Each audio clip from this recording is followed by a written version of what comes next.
It was after dinner when he said it. "You're lucky I even chose you." I laughed like it was a joke, but his eyes were flat. No smile, no warmth, just a man who meant every word.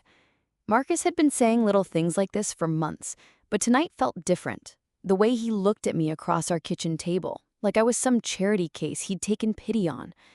I set down my coffee cup with shaking hands. The ceramic clinked against the saucer louder than it should have.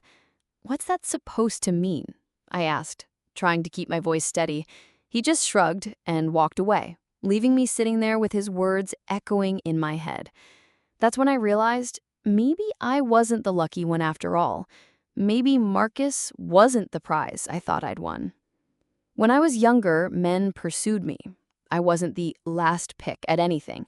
I had options, choices, possibilities stretching out like roads I could take. But I'd settled, thinking kindness mattered more than fireworks, thinking stability was better than passion.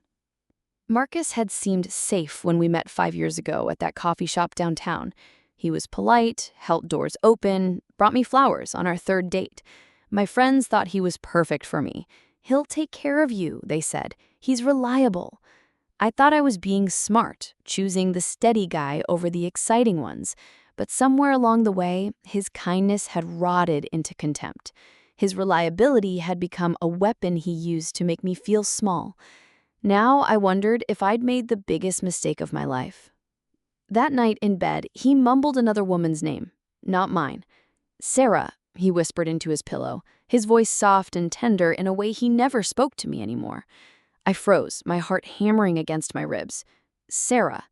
I knew that name. She was his ex-girlfriend from college, the one he claimed meant nothing to him, the one whose photos he said he'd thrown away but never did. I lay there in the darkness, waiting for him to notice his mistake, waiting for him to apologize or explain. But he didn't.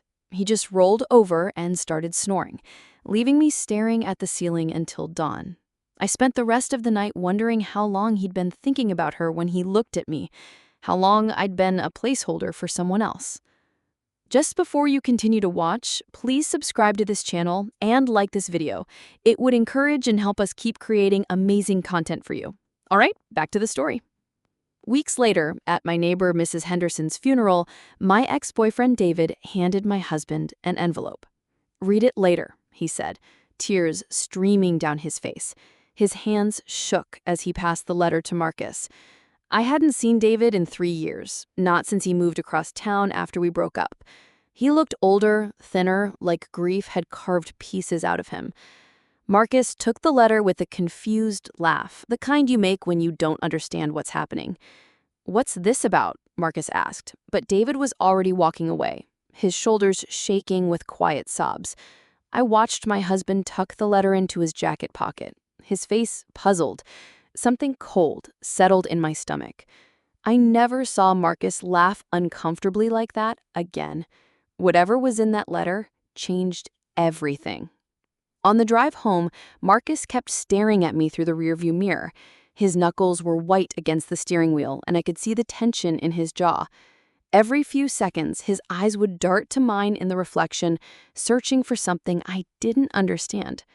"What did you tell him?" he snapped suddenly, his voice cutting through the silence like a knife. His question caught me off guard.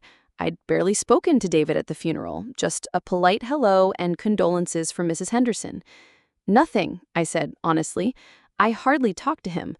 Marcus's laugh was bitter, disbelieving. "Right." The word dripped with sarcasm. He gripped the steering wheel tighter, his jaw clenched so hard I could hear his teeth grinding. I stared at his reflection, seeing a stranger where my husband used to be.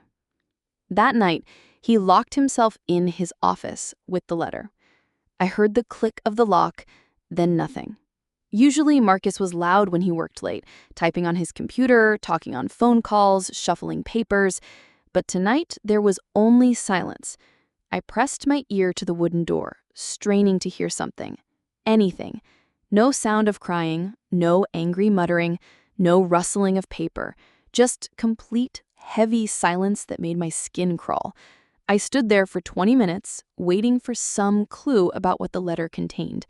My bare feet grew cold against the hardwood floor, but I couldn't bring myself to walk away. When I finally gave up and went to bed, I lay awake, listening for him to come upstairs. He never did. In the morning, I found him asleep at his desk, the letter nowhere to be seen. The next morning, Marcus's briefcase was missing. So was our joint savings binder, the thick folder where we kept all our important financial documents. I searched the house twice, looking in every closet, under every bed, behind every piece of furniture. Nothing. The briefcase had always sat by the front door, ready for his daily commute to the accounting firm. The binder lived in our bedroom dresser, locked away safe. Both gone without explanation. But the letter David had given him wasn't in the office anywhere I could find. I checked his desk drawers, the filing cabinets, even the trash can. It had vanished as completely as if it never existed. My hands shook as I realized Marcus was hiding things from me, important things. Our marriage was built on trust, or so I thought. Now I wasn't sure what was real anymore. My phone rang when I was making coffee. David's voice cracked through the speaker. He'll try to destroy it. That's why I made copies. I nearly dropped the mug I was holding, coffee sloshing over the rim and burning my fingers. "What's that supposed to mean?" I asked, trying to keep my voice steady. He just hung up before I could even finish my question. I stared at the phone, my heart racing. David had seemed destroyed at the funeral, but now his voice carried a different weight. Purpose. Planning. Like he'd been expecting Marcus to do exactly what he was doing. I didn't ask David what the letter contained when he called back an hour later. I wasn't ready to know the truth about my husband, about my marriage, about the life I thought I was living. Some part of me still hoped it was all a misunderstanding. Some part of me still believed in the man I married. For 2 days, Marcus didn't speak to me. He moved through our house like a ghost, grabbing coffee in the morning, eating dinner in silence, going to bed without saying goodnight.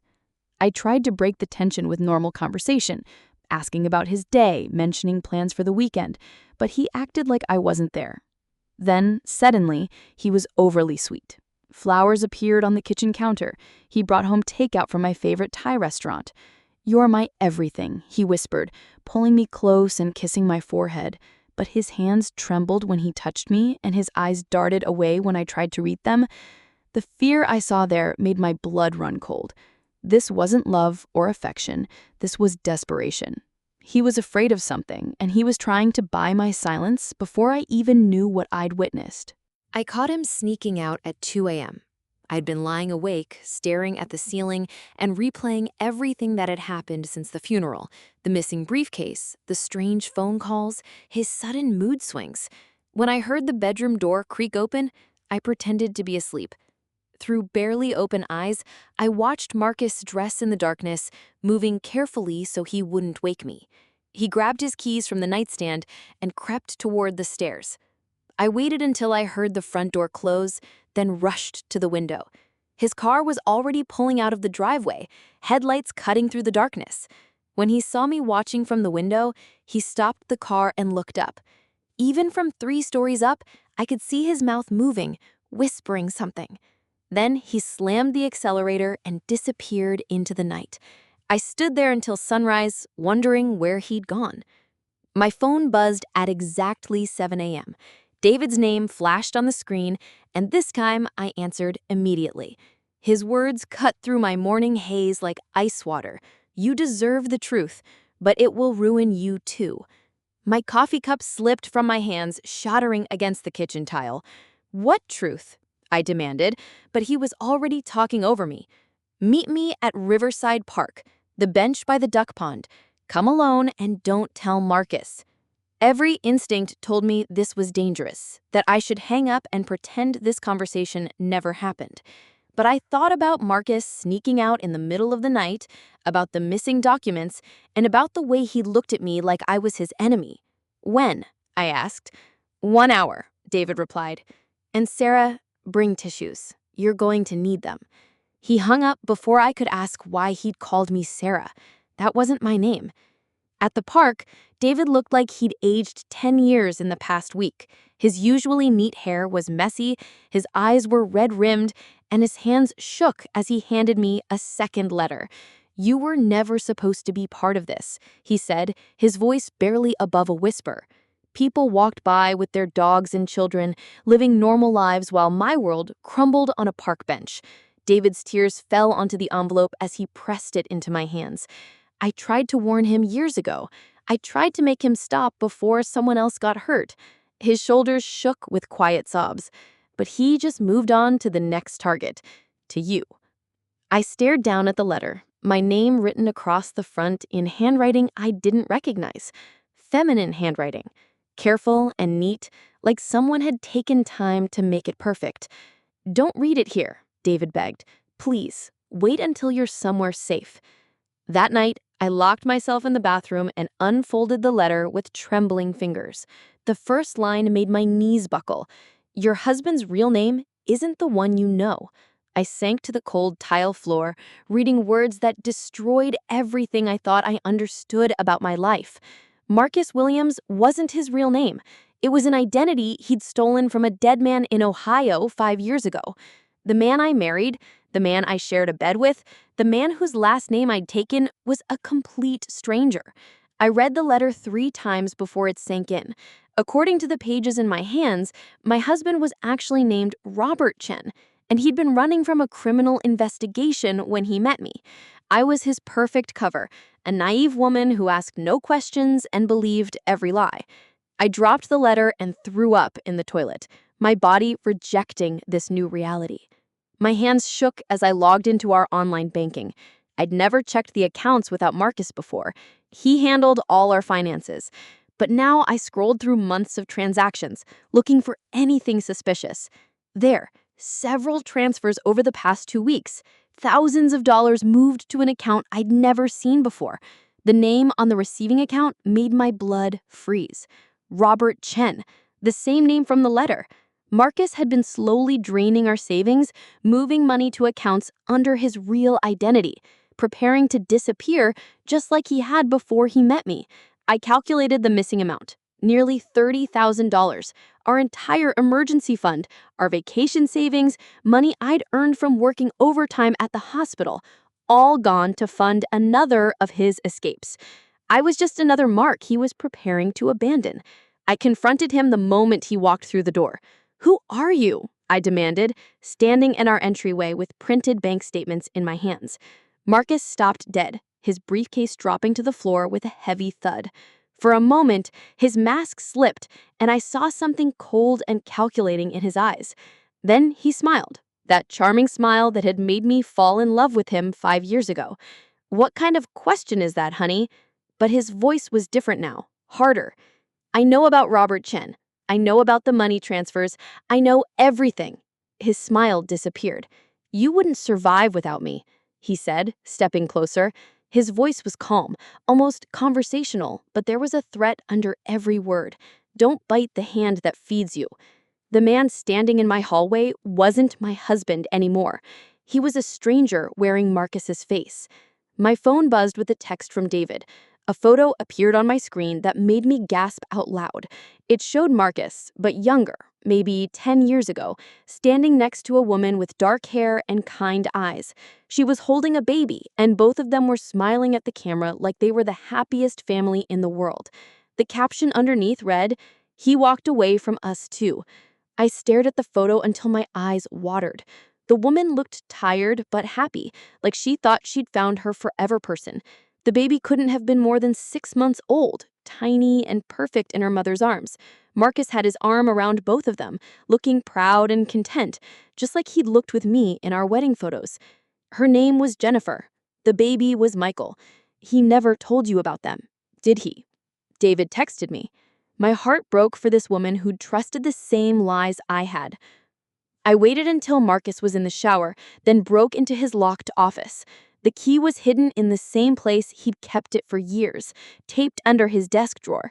Inside, I found things that made my stomach turn. Multiple passports with different names and Marcus's photo, stacks of cash wrapped in rubber bands, and at the very bottom, a folder labeled Exit Strategy. My hands shook as I opened it.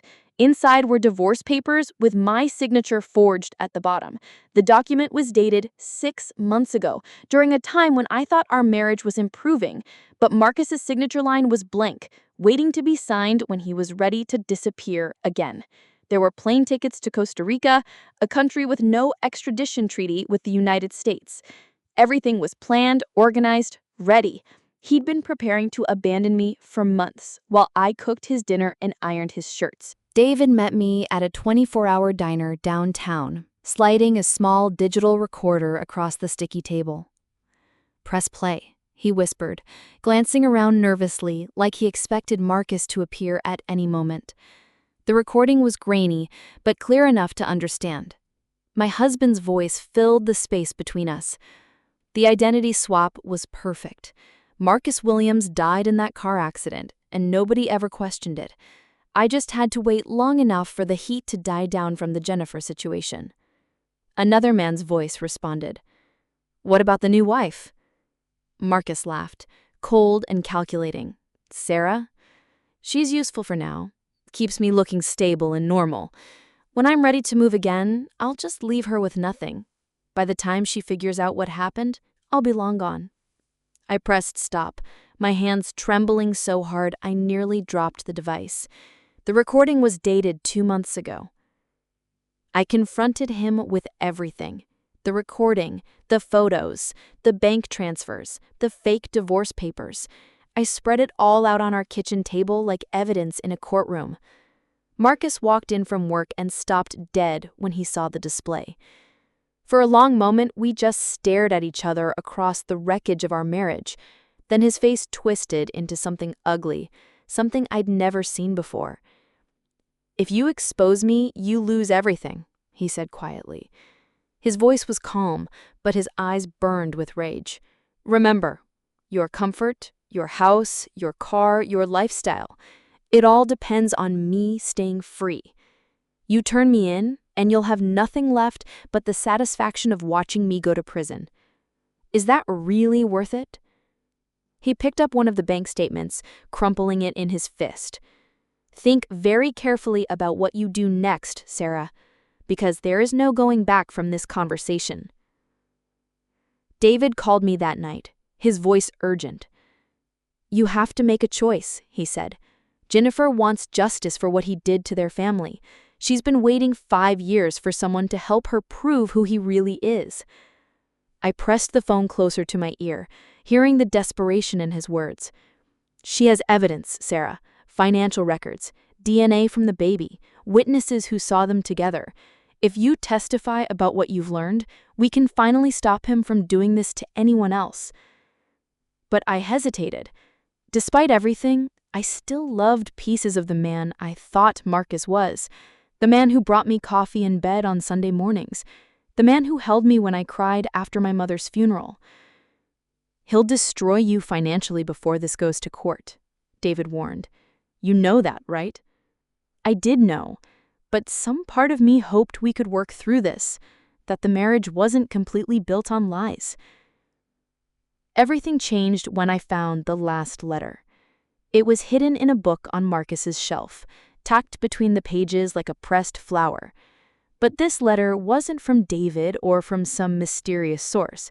It was addressed to me, in my own handwriting, a letter I didn't remember writing. As I read, the words came back to me, a letter I drafted but never sent, written during a dark period in our marriage when I'd discovered Marcus texting another woman.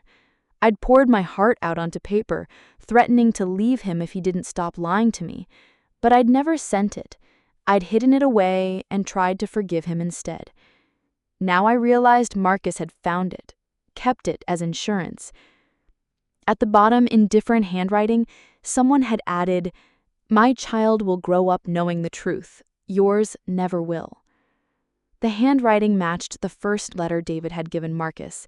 It was from Jennifer, and she was telling me something important. I snapped.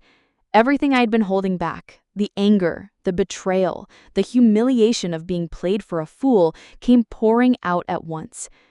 "I know everything," I told Marcus when he walked through the door. I know about Robert Chen, about Jennifer and the baby, about the money you've been stealing, about your plans to disappear. You don't get to control me anymore. I stood in our living room surrounded by 5 years of fake memories and felt stronger than I had in months. Marcus went very still, like a predator calculating his next move. "Then you won't survive what comes next," he said quietly. His voice was different now.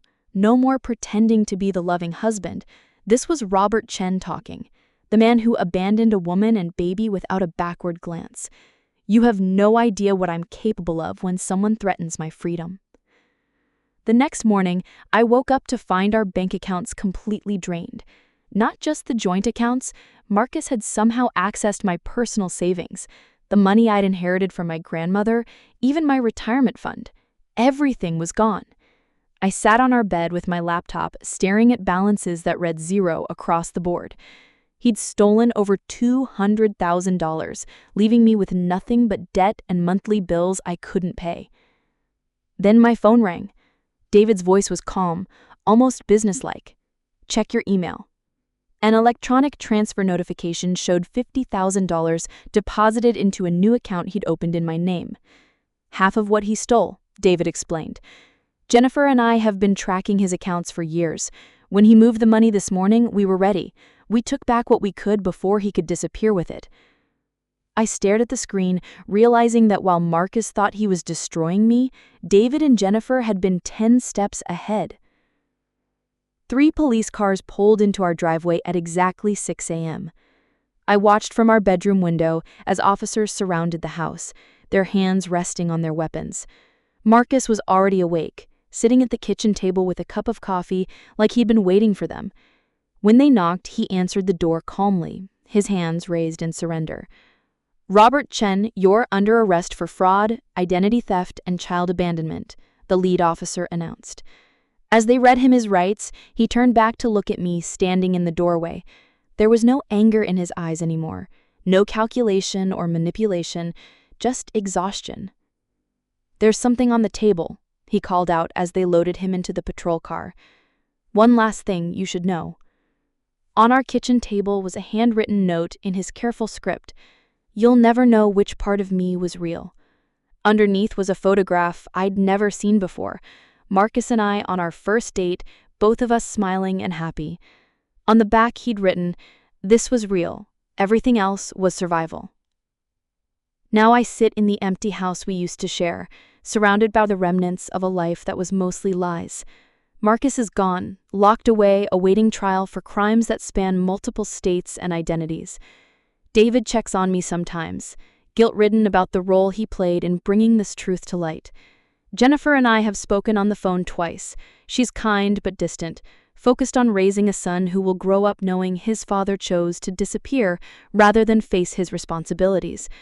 The house feels different now, larger and smaller at the same time. I keep replaying his words in my head. "You're lucky I even chose you." Maybe I was lucky. Maybe being chosen by a liar was better than never being chosen at all. But now, for the first time in my adult life, I get to choose myself. I get to decide what kind of person I want to be, what kind of life I want to build. And that might be the most real thing I've ever experienced. If you enjoyed this story, make sure to like this video, comment, and smash the subscribe button. Also, check out the other videos on the channel. We've got more interesting stories for you.